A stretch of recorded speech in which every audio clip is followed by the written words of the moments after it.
నమస్కారం ETV news కి స్వాగతం ముందుగా ముఖ్యాంశాలు ఆంధ్రప్రదేశ్ లో అస్తవ్యస్తంగా వైద్య కళాశాలల హాస్టళ్లు సౌకర్యాలు కల్పించని జగన్ సర్కార్ అద్దె గదుల్లో ఉంటున్న విద్యార్థులు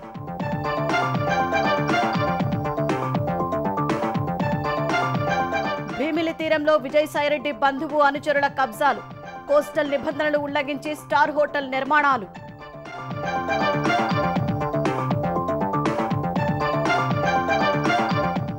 మేడిగడ్డ బ్యారేజీ కుంగుబాటు దర్యాప్తులో ఆసక్తికర విషయాలు ఎంబుక్కు లేదని గుర్తించిన విజిలెన్స్ ఒకదాని బదులు మరో నంబర్ వేశామని ఈఈ లేఖ నేటి నుంచి భారస లోక్సభ అభ్యర్థుల ఎంపిక ప్రక్రియ కరీంనగర్ పెద్దపల్లి ముఖ్య నేతలతో కేసీఆర్ సమావేశం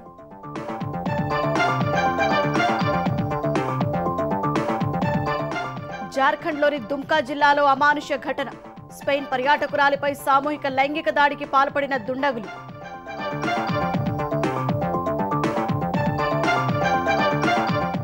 నేడు కేంద్ర మంత్రిమండలి చివరి సమావేశం 5 ఏళ్లలో సాధించిన విజయాలపై చర్చించనున్న అమాత్యులు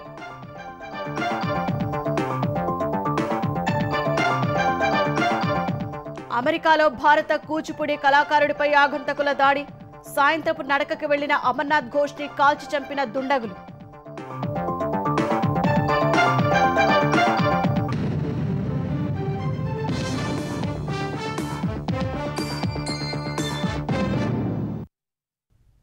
ముఖ్యమంత్రి జగన్ సమీక్షలు సమావేశాల్లో అధికారులతో చెప్పే మాటలకు ఆచరణలో చూపే చేతలకు అస్సలు పోలిక ఉండదు. ఆయనిచ్చే ఆదేశాలు చూస్తే సమస్య చిటికెలో పరిష్కారమవుతుందని అనుకుంటాం.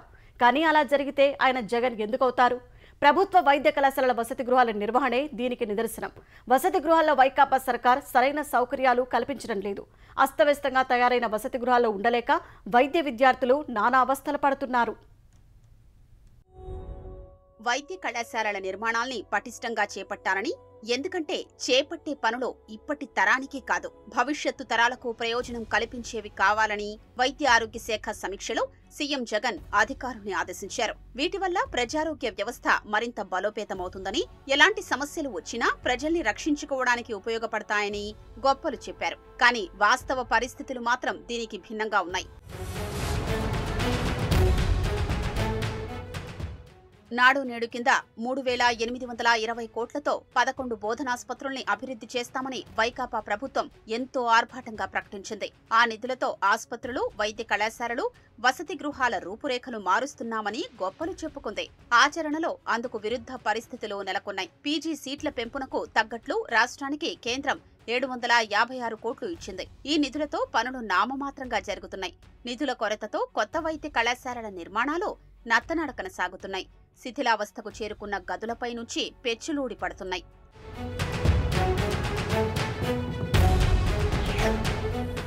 వందేళ్ల చరిత్ర కలిగిన విశాఖ ఆంధ్ర వైద్య కళాశాలలో గదుల కొరత నెలకొంది. ఇక్కడి 5 వసతి గృహాల్లో కనీస వసతుల్లేవు. కళాశాల ఏర్పడిన తొలినాళ్లలో ప్రారంభించిన వసతి గృహాలే ఇప్పటికీ కొనసాగుతున్నాయి.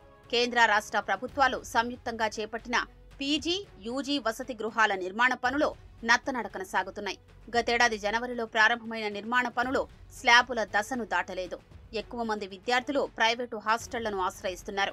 కళాశాలలో యూజీ కోర్సుల్లో ఏడాదికి 250 మంది చొప్పున 5 ఏళ్లకు కలిపి 1250 మంది ఉన్నారు.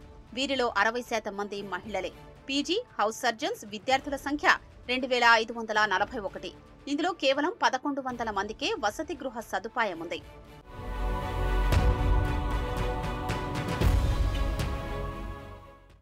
గుంటూరు ప్రభుత్వ వైద్య కళాశాల విద్యార్థులు పాత వసతి గృహ భవనాల్లో అసౌకర్యాల మధ్య బిక్కుబిక్కుమంటూ రోజులు గడుపుతున్నారు. తాగునీటి సౌకర్యం కరువైంది. భోజనం నాణ్యంగా లేకపోవడంతో కొందరు విద్యార్థులు గదుల్లోనే సొంతంగా వండుకుంటూ ఆకలి తీర్చుకుంటున్నారు. ఇక్కడి ప్రాంగణంలో కొత్తగా చేపట్టిన గదుల నిర్మాణాలు మందకొడిగా సాగుతున్నాయి. విజయవాడ ప్రభుత్వ వైద్య కళాశాలకు అనుబంధంగా 1985లో వసతి గృహం నిర్మించారు. ప్రస్తుతం ఇవి శిథిలావస్థకు చేరుకున్నాయి. ఆ వసతి గృహంలోనే సుమారు 450 మంది విద్యార్థులు ఉంటున్నారు. 22 కోట్లతో 400 మంది విద్యార్థులకు సరిపడా భవన నిర్మాణ పనులకు గత ప్రభుత్వ హయాంలో 2017 నవంబర్లో శంకుస్థాపన జరిగింది. నిర్దేశించిన లక్ష్యం మేరకు 18 నెలల్లో పూర్తి కావాలి.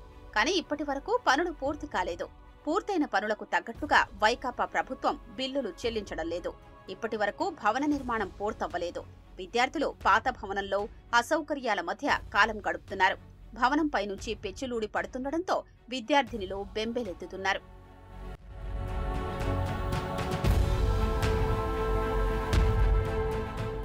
కర్నూలు ప్రభుత్వ వైద్య కళాశాల వసతి గృహాల్లో ఉంటున్న విద్యార్థినుల్ని ఓవైపు కుక్కల బెడద, మరోవైపు దోమల బెడద వేధిస్తోంది. వసతి గృహంలో తీవ్రంగా దోమలు ఉండడంతో విద్యార్థినులు తరచూ అనారోగ్యం పాలవుతున్నారు. డ్రైనేజీ పైపులైన్లు దెబ్బతిన్నాయి. మరుగుదొడ్ల తలుపులు ఊడిపోయాయి. మొదటి సంవత్సరం విద్యార్థినులకు తగిన సంఖ్యలో గదులు లేకపోవడంతో ఒకే గదిలో 3 విద్యార్థినులు ఉండాల్సిన దుస్థితి నెలకొంది.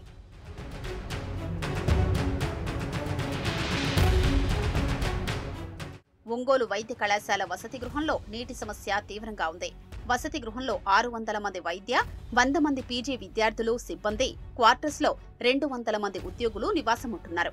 బీఎస్సీ నర్సింగ్ కళాశాలకు సొంత భవనం లేదు. మరో 200 మంది విద్యార్థినులకు ఆస్పత్రి 3వ అంతస్తులోని గదుల్లో వసతి సౌకర్యం కల్పించారు.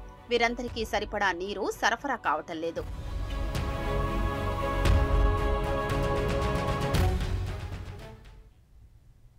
వేల కోట్ల రూపాయల అవినీతి కేసులో ఆయన ఏటు, అధికారంలో ఉన్నది A1, ఇక అడ్డేముంది?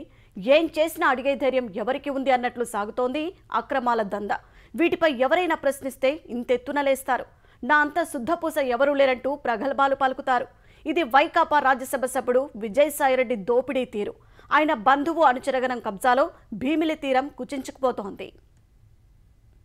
వైకాపా ప్రభుత్వం ఏర్పడ్డాక విశాఖలో కొలువైన ప్రభుత్వ స్థలాలు, కొండలు కొల్లగొట్టారు. అయినా ఆయన భూదాహం తీరలేదు. ప్రస్తుతం ఆ నేత కబ్జాలో భీమిలి సాగర తీరం నలిగిపోతోంది. తన కుటుంబానికి చెందిన సంస్థ పేరుతో సిఆర్జెడ్ పరిధిలో అక్రమ నిర్మాణాలకు దర్జాగా తెరతీశారు. రౌడీ మూకల పహారాలో ఇసుక తిన్నెలు ధ్వంసం చేసి గ్రావెల్ తో పూడ్చి కాంక్రీట్ కట్టడాలు సాగిస్తున్నారు. అడ్డుగా ఉన్న గెడ్డల్ని సైతం పూడ్చేస్తున్నా అధికారులు కన్నెత్తి చూడడం లేదు. వైకాపా ఉత్తరాంధ్ర మాజీ ప్రాంతీయ ఇన్ఛార్జ్ విజయసాయిరెడ్డి అల్లుడు రోహిత్ రెడ్డి, కుమార్తె నేహారెడ్డి భాగస్వామ్యంగా ఉన్న అవ్యాన్ రియల్టర్స్ భీమిలి, భోగాపురం బీచ్ రోడ్డులో కొంతకాలం కిందట విలువైన స్థలాలు కొనుగోలు చేసింది. తొలుత కొందరు బినామీల పేరుతో స్థలాలు కొనుగోలు చేసి ఆ తర్వాత అవ్యాన్ రియల్టర్స్ పేరుపైకి బదలాయించుకున్నారు. భీమునిపట్నంలో అవ్యాన్ పేరిట భూములు సొంతం చేసుకున్నారు. కొంత స్థలాన్ని ఆక్రమించి అక్రమ నిర్మాణాలు చేస్తున్నారు. విశాఖ నగరపాలక సంస్థ 3వ వార్డు పరిధిలోకి వచ్చే ఈ సముద్ర తీర ప్రాంతంలో సిఆర్జెడ్ నిబంధనలు ఉల్లంఘించి నిర్మాణాలు మొదలుపెట్టారు. సముద్ర మట్టానికి కేవలం 30 గజాల దూరంలో శాశ్వత గోడను కాంక్రీట్ తో నిర్మించారు. ఇసుక తిన్నెల్ని అర్ధరాత్రి జేసీబీలతో తొలగించి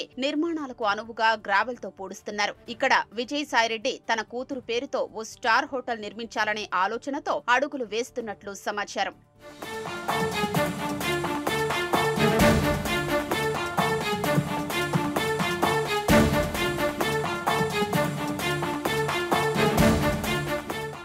ప్రహరీ నిర్మాణ సమయంలో చాకిరేవు గెడ్డను సైతం 50% పూర్తి చేశారు. ఈ ప్రైవేటు నిర్మాణాల వద్ద జీవీఎంసీ బోర్డు పెట్టి వర్క్ ఇన్ ప్రోగ్రెస్ అని పేర్కొన్నారు. ఎవరూ ప్రశ్నించకుండా ఈ తంతుకు తెగబడ్డారు. ఈ వ్యవహారం వెలుగులోకి రావడంతో అధికారులు ఆగమేఘాలపై వెళ్లి బోర్డు తొలగించారు. కానీ ఉల్లంఘిస్తూ చేస్తున్న పనుల్ని కన్నెత్తి చూడలేదు. సిఆర్జెడ్ పరిధిలోకొచ్చే సముద్ర తీరం నుంచి 500 మీటర్ల వరకు కేంద్ర అటవీ పర్యావరణ మంత్రిత్వ శాఖ, కోస్టల్ జోన్ మేనేజ్మెంట్ అథారిటీల అనుమతులు పొందకుండా కాంక్రీట్ నిర్మాణాలు చేయకూడదు. సిఆర్జెడ్ పరిధిలో ఇసుక తిన్నెల్ని కదిలించకూడదు. అయితే సదరు నేత గ్యాంగ్ దర్జాగా నిబంధనలు ఉల్లంఘించింది. భీమిలి పరిధిలో తీరం వెంబడి అక్రమ నిర్మాణాలు, నిబంధనల ఉల్లంఘనలు యథేచ్ఛగా జరిగిపోతున్నాయి. మంగమారిపేట సమీపంలో ఓ వైకాపా నేత కొంత ప్రైవేటు స్థలం కొనుగోలు చేసి సమీపంలోని ప్రభుత్వ భూమిని ఆక్రమించారన్న ఆరోపణలు ఉన్నాయి. వైకాపా నేత సైతం విజయసాయిరెడ్డి అనుచరుడిగా చెప్పుకుంటూ బండరాళ్లు వేసి బీచ్ కప్పేస్తున్నారు.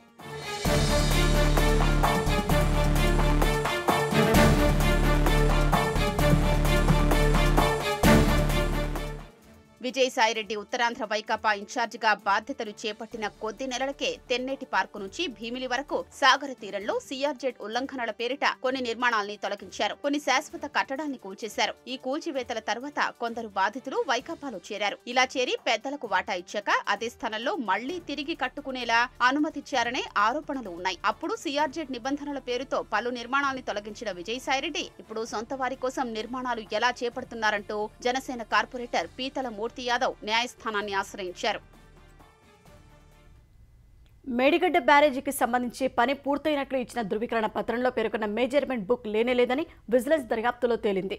తుది బిల్లుకు సంబంధించిన వివరాలు అందజేయాలని దర్యాప్తు సంస్థ కోరగా ఎంబుక్ నంబరు ఒకదాని బదులు మరొకటి వేశామని ఎగ్జిక్యూటివ్ ఇంజనీర్ తిరుపతిరావు విజిలెన్స్ ఎస్పీకి లేఖ రాశారు. ఈ వ్యవహారంపై మరింత లోతుగా విచారణ చేయాలని దర్యాప్తు సంస్థ నిర్ణయించింది. మేడిగడ్డ బ్యారేజీకి సంబంధించి విజిలెన్స్ అండ్ ఎన్ఫోర్స్మెంట్ దర్యాప్తులో అనేక ఆసక్తికర విషయాలు వెలుగులోకి వస్తున్నాయి. పని పూర్తయినట్లు ఇచ్చిన ధృవీకరణ పత్రంలో పేర్కొన్న మెజర్మెంట్ బుక్ బుక్ అసలు లేనేలేదని దర్యాప్తులో తేలింది. తుది బిల్లుకు సంబంధించిన వివరాలు అందజేయాలని దర్యాప్తు సంస్థ కోరగా పని పూర్తయినట్లు ఇచ్చిన ధృవీకరణ పత్రంలో పేర్కొన్న వివరాలు లేవని, పొరపాటున ఒక బుక్ నంబరు బదులు మరో బుక్ నంబరు వేశామని పేర్కొంటూ ఎగ్జిక్యూటివ్ ఇంజనీర్ తిరుపతిరావు విజిలెన్స్ ఎస్పీకి లేఖ రాశారు. ఈ నేపథ్యంలో దీనిపై మరింత లోతుగా విచారణ చేయాలని దర్యాప్తు సంస్థ నిర్ణయించినట్లు సంబంధిత వర్గాలు తెలిపాయి.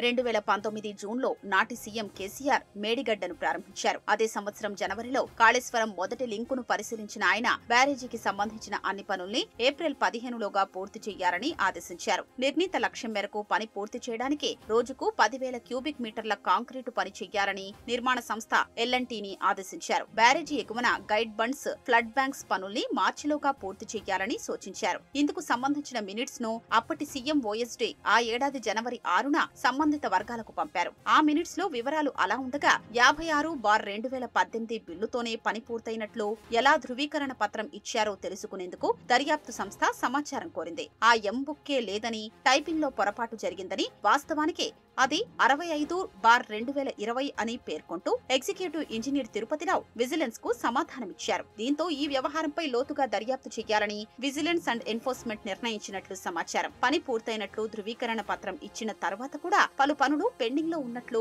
నిర్మాణ సంస్థకు ఇంజనీర్లు లేఖలు రాసిన అంశాన్ని క్షుణ్ణంగా పరిశీలిస్తున్నట్లు తెలిసింది. పని పూర్తయినట్లు ఇచ్చిన ధృవీకరణ పత్రంలో ఏ పనులు ఇంకా పెండింగ్ లో ఉన్నాయో ఎందుకు నమోదు చేయలేదని కూడా ప్రశ్నిస్తూ దర్యాప్తు సంస్థ అధికారుల వివరణ కోరినట్లు తెలిసింది. హైదరాబాద్లోని ట్యాంక్ బండ్పై తెలంగాణ ప్రముఖుల విగ్రహాలు పెట్టేందుకు త్వరలో మంత్రివర్గ ఉపసంఘాన్ని ఏర్పాటు చేసి విధానపరంగా నిర్ణయం తీసుకుంటామని సీఎం రేవంత్ రెడ్డి తెలిపారు. రవీంద్ర భారతిలో మాజీ స్పీకర్ దుద్దుల శ్రీపాదరావు 87వ జయంతి కార్యక్రమంలో మంత్రులతో కలిసి సీఎం పాల్గొన్నారు. ఉమ్మడి ఆంధ్రప్రదేశ్లో శాసనసభ స్పీకర్ శ్రీపాదరావు కీలక పాత్ర పోషించారని, ఆయన లాంటి నాయకులు తెలంగాణకు గర్వకారణమని పేర్కొన్నారు. శ్రీపాదరావు వారసుడిగా రాజకీయాల్లోకి ప్రవేశించిన శ్రీధర్ బాబు తనను తాను నిరూపించుకున్నారని తెలిపారు. గొప్ప గొప్ప వ్యక్తులు కొమరం భీమ్ కావచ్చు, రామ్జీ గోండ్ కావచ్చు, చాకలి ఐలమ్మ కావచ్చు, సర్దార్ సర్వాయి పాపన్న గౌడ్ కావచ్చు, జైపాల్ రెడ్డి గారు కావచ్చు, శ్రీపాదరావు గారు కావచ్చు, ఇట్లా చాలా మంది ప్రముఖులు తెలంగాణ ప్రాంతంలో దేశ రాజకీయాలను ప్రభావితం చేసే విధంగా ప్రజా జీవితంలో ఉన్న వాళ్ళను చాలా మందిని మనం స్మరించుకునే భవిష్యత్ తరాలకు ఒక అవకాశాన్ని కల్పించాల్సిన బాధ్యత కాంగ్రెస్ పార్టీ మీద, మా ప్రభుత్వం మీద ఉన్నది. ఒక మంత్రివర్గ ఉపసంఘాన్ని నియమించి తప్పకుండా ట్యాంక్ బండ్ మీద ఆ విగ్రహాలను పెట్టే విధంగా, అందులో తప్పకుండా శ్రీపాదరావు గారి విగ్రహం పెట్టే విధంగా రాష్ట్ర ప్రభుత్వము నిర్ణయం తీసుకుంటుంది. భారత రాష్ట్ర సమితి లోక్సభ అభ్యర్థుల ఖరారు ప్రక్రియ నేటి నుంచి ప్రారంభం కానుంది. కరీంనగర్, పెద్దపల్లి అభ్యర్థిత్వాలపై నియోజకవర్గాల పరిధిలోని ముఖ్యులతో అధినేత కేసీఆర్ ఇవాళ భేటీ కానున్నారు. వారితో చర్చించి అభ్యర్థుల వ్యవహారాన్ని ఒక లిక్కు తేనున్నారు. కరీంనగర్ అభ్యర్థిగా మాజీ ఎంపీ వినోద్ కుమార్ పేరు దాదాపుగా ఖరారైనట్లే. సన్నాహక సమావేశం సందర్భంగానే నేతలు తీర్మానం కూడా చేశారు. పెద్దపల్లి సిట్టింగ్ ఎంపీ వెంకటేష్ నేత పార్టీని వదిలి కాంగ్రెస్లో చేరారు. దీంతో పార్టీ ఇప్పుడు మరో అభ్యర్థిని చూసుకోవాల్సి ఉంది. పెద్దపల్లి రేసులో మాజీ మంత్రి కొప్పుల ఈశ్వర్ పేరు బలంగా వినిపిస్తోంది. సీనియర్ నేత, ఉద్యమ సమయం నుంచి పార్టీలో క్రియాశీలకంగా పనిచేసిన ఈశ్వర్ సరైన అభ్యర్థి అని అంటున్నారు. మాజీ ఎంపీ, మాజీ ఎమ్మెల్యే బాల్క సుమన్ పేరు ప్రచారంలో ఉన్నప్పటికీ ఆయన మాత్రం తనకు ఆసక్తి లేదని అంటున్నారు. 2 నియోజకవర్గాలకు సంబంధించిన నేతలతో చర్చించి అధినేత కేసీఆర్ అభ్యర్థిత్వాలను ఖరారు చేయనున్నారు. ఇవాళ్టితో మొదలుకొని రోజుకు 2 లేదా 3 నియోజకవర్గాల నేతలతో సమావేశమై అభ్యర్థిత్వాల ఖరారు ప్రక్రియను పూర్తి చేయనున్నారు. సికింద్రాబాద్ కంటోన్మెంట్ ఏరియాలో ఎలివేటెడ్ కారిడార్ నిర్మాణానికి రక్షణ శాఖ భూములు ఇచ్చేందుకు కేంద్రం అనుమతించడం భారస సాధించిన విజయమని ఆ పార్టీ వర్కింగ్ ప్రెసిడెంట్ కేటీఆర్ అన్నారు. హైదరాబాద్ ప్రజల ట్రాఫిక్ కష్టాలు తీర్చేందుకు అధికారంలోకి వచ్చిన క్షణం నుంచి 10 ఏళ్ల పాటు భారస చేసిన సుదీర్ఘ పోరాటం ఫలించడం సంతోషంగా ఉందన్నారు.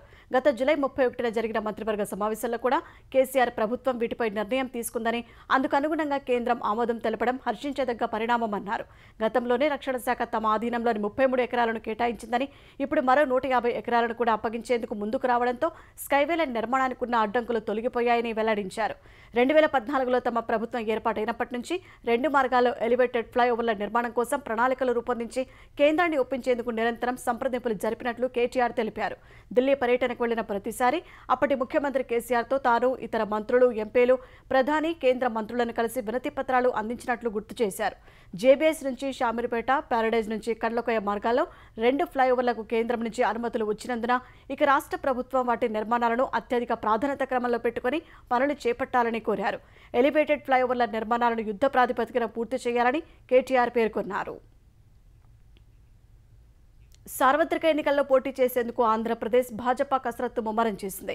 ఇప్పటికే ఆ సభల నుంచి దరఖాస్తులు స్వీకరించిన భాజపా మరో విడత వారితో ముఖాముఖి నిర్వహిస్తోంది. ఈ మేరకు శనివారం భాజపా కార్యదర్శి శివప్రకాష్ రాయలసీమ, ఉత్తరాంధ్ర పార్టీ ముఖ్య నేతలతో వరుస సమావేశాలు నిర్వహించారు. తొలి రోజు ఉత్తరాంధ్ర, రాయలసీమ, ఎన్టీఆర్, గుంటూరు జిల్లాల నాయకులతో చర్చించిన శివప్రకాష్ ఇవాళ మరో 11 జిల్లాల నాయకులతో భేటీ కానున్నారు. ఏపీలో రాజకీయ పరిస్థితులపై శివప్రకాష్ ఆరా తీసినట్లు భాజపా రాజ్యసభ సభ్యుడు సీఎం రమేష్ తెలిపారు. తెలుగుదేశం, జనసేన సీట్ల ప్రకటనపై భేటీలో ప్రస్తావనే రాలేదన్నారు. పొత్తులపై అధిష్టానం నిర్ణయం తీసుకుంటుందన్నారు. ఎన్డీఏ మిత్రపక్షాల సమావేశం ఎప్పుడో త్వరలోనే పార్టీ హైకమాండ్ స్పష్టం చేస్తుందన్నారు.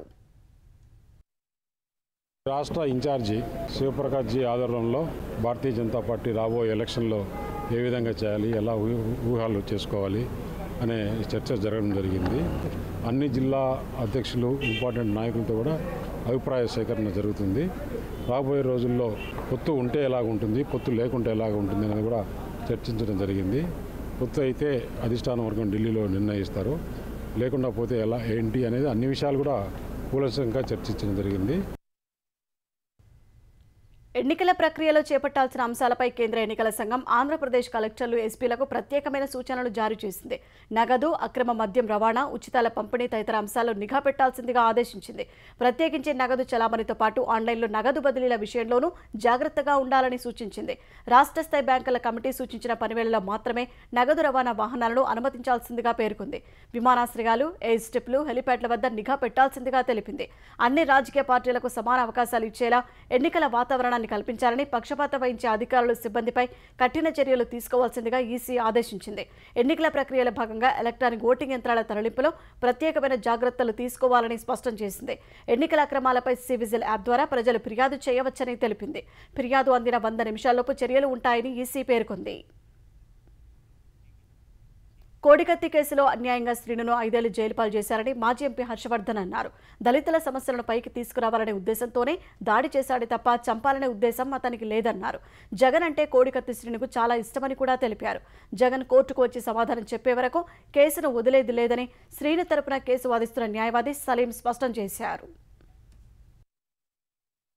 దళిత అబ్బాయిని, అమాయకుడిని జైలు పాలు చేసింది. ఆయన బెయిల్ కోసము 9 సార్లు బెయిల్ ఇస్తే 9 సార్లు బెయిల్ని అనుకుంది. 273 సిఆర్పిసి, 276 సిఆర్పి కింద జగన్మోహన్ రెడ్డి ఓపెన్ కోర్టులో వచ్చి ముద్దాయి ముందల నిలబడి ఆయన సాక్ష్యం ఇవ్వాలి. అది రూల్ ఆఫ్ లా. ఆ పకడ్బందీ ఉంది, ఆ పట్టుదల నాకుంది. జగన్మోహన్ రెడ్డి హైకోర్టుకు వచ్చి ఆయన వాంగ్మూలం ఇవ్వాలి. ఈ బిఫోర్ ఎలక్షనే నేను ట్రై చేస్తాను. ట్రై చేసి ఈ కేసులో పాలు నీళ్ళు ఏముంది అది చేస్తాను. తెలంగాణ ప్రభుత్వ అనుమతితో భారీ జలాశయాలపై సుమారు 800 మెగావాట్ల సోలార్ ప్లాంట్లను ఏర్పాటు చేయడానికి సిద్ధంగా ఉన్నామని సింగరేణి సీఎండీ బలరాం తెలిపారు.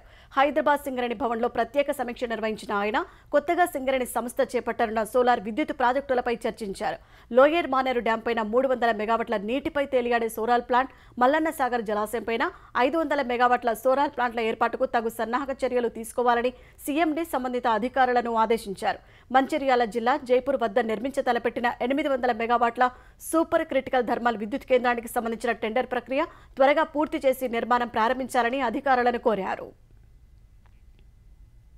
పామాయిల్ ధరలు స్థిరీకరించేందుకు ముడి పామాయిల్ దిగుమతులపై సుంకాలు విధించాలని తెలంగాణ వ్యవసాయ శాఖ మంత్రి తుమ్మల నాగేశ్వరరావు కేంద్రానికి విజ్ఞప్తి చేశారు. ఈ మేరకు కేంద్రానికి లేఖ రాసిన మంత్రి తెలంగాణలో రైతుల ప్రయోజనాల కోసం ఈ నిర్ణయం తీసుకోవాలని విజ్ఞప్తి చేశారు. ప్రస్తుతం తెలంగాణలో ఆయిల్ పంప్ పంట సాగు, కేంద్ర ప్రాయోజిత నేషనల్ మిషన్ అన్ ఎడిబుల్ ఆయిల్స్ ఆయిల్ పామ్ పథకం ద్వారా అమలవుతోందని లేఖలో ప్రస్తావించారు. రైతుల సౌకర్యార్థం 31 జిల్లాలో ఆయిల్ పామ్ సాగు విస్తరణ చేపట్టేందుకు రాష్ట్ర ప్రభుత్వం 14 కంపెనీలకు అనుమతులు ఇచ్చిందని పేర్కొన్నారు.